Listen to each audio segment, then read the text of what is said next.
Hello అందరికీ ఈరోజు వీడియోలో మనం బనానా కేక్ ఎలా చేయాలో చూసేద్దాం. అయితే దీనికి నేను చూపించే ఇంగ్రీడియంట్సే కాకుండా దానికి ఆల్టర్నేటివ్గా మనం ఏం యూజ్ చేయొచ్చు అన్నది కూడా నేను వీడియోలో ప్రాసెస్లో మీకు ఎక్స్ప్లెయిన్ చేశాను. స్కిప్ చేయకుండా చూడండి.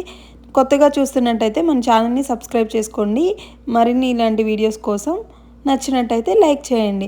ముందుగా ఇక్కడ చూపించినట్టు బెల్లం పొడి, dry fruits, egg, banana, baking soda, baking powder, అలాగే దాల్చిన చెక్క, మనం బటర్, గోధుమ పిండి ఇవి ఇంగ్రీడియంట్స్గా తీసుకున్నాను నేను మెయిన్గా.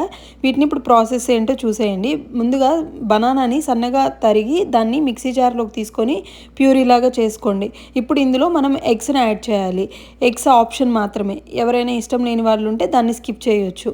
తర్వాత దాంతోపాటు మనం దాల్చిన చెక్కను కూడా పౌడర్ చేసి యాడ్ చేసుకోవాలి.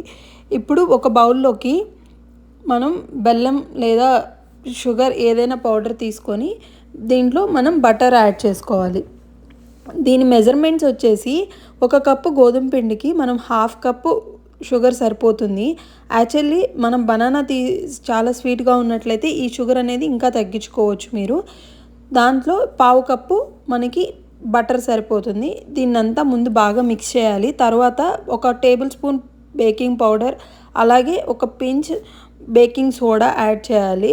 ఇది యాడ్ చేసిన తర్వాత ముందుగా మనం మిక్స్ చేసి పెట్టుకున్న ఎగ్ అండ్ బనానా, దాల్చిన చెక్క, ఆ మిక్స్చర్ ఏదైతే ఉందో దాన్ని కూడా ఇప్పుడు ఇందులో యాడ్ చేయాలి. దీన్ని బాగా కలిపేసిన తర్వాత ఇప్పుడు ఇందులో మనం డ్రై ఫ్రూట్స్ని సన్నగా కట్ చేసుకొని యాడ్ చేసుకోండి. ఇది చాలా టేస్టీగా ఉంటుంది, మధ్య మధ్యలో తగులుతూ. ఇది ఆప్షన్ మాత్రమే, దీన్ని ఇష్టం లేని వాళ్ళు స్కిప్ చేయొచ్చు. మెయిన్గా వేసుకోవాలి అనుకుంటే వాల్నట్ అండ్ పిస్తా మాత్రం బాగుంటాయి. ఇది నాకు నచ్చిన చాయిస్, మీకు కావాలన్నది వేసుకోవచ్చు.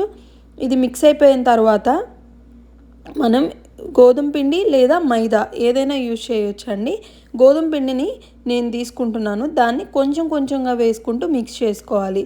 ఇలా కొంచెంగా వేసుకుంటే మనకి మిక్స్ చేయటం కూడా ఈజీ అవుతుంది. మీరు ఇక్కడ ఇలా విస్కర్ యూజ్ చేయొచ్చు, లేదంటే మీరు స్పాచ్లా కానీ ఎలక్ట్రికల్ బ్లెండర్స్ కానీ ఏమైనా యూజ్ చేయొచ్చు. బట్ ప్రాపర్గా మన బ్యాటర్ అనేది మిక్స్ అయిపోవాలి. ఇలాగ కొంచెం కొంచెంగా వేసుకుంటూ మిక్స్ చేసుకోండి. ఇక్కడ మీకు కనుక బ్యాటర్ కన్సిస్టెన్సీ థిక్ అయిపోయి టైట్ అయిపోయింది అంటే కొంచెం మిల్క్ యాడ్ చేసుకోవచ్చు. సో ఫైనల్గా మనకి కన్సిస్టెన్సీ అనేది ఇలా ఉండాలి.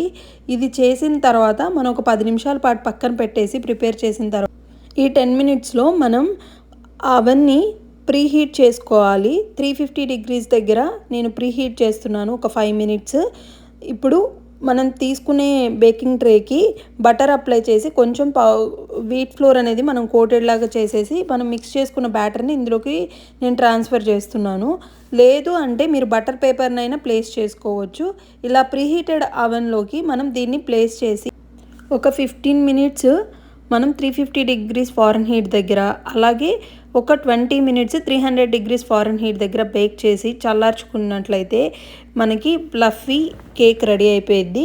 ఇప్పుడు ఈ బనానా కేక్ని మనం చల్లారిన తర్వాత ఇలా కట్ చేసుకోవచ్చు. చూసారు కదా నట్స్ ఎలా ఉన్నాయో, నట్స్ అలాగే కేక్ కూడా చాలా ఫ్లఫీగా వస్తుంది. ట్రై చేసి ఎలా వచ్చిందో కమెంట్ చేయండి.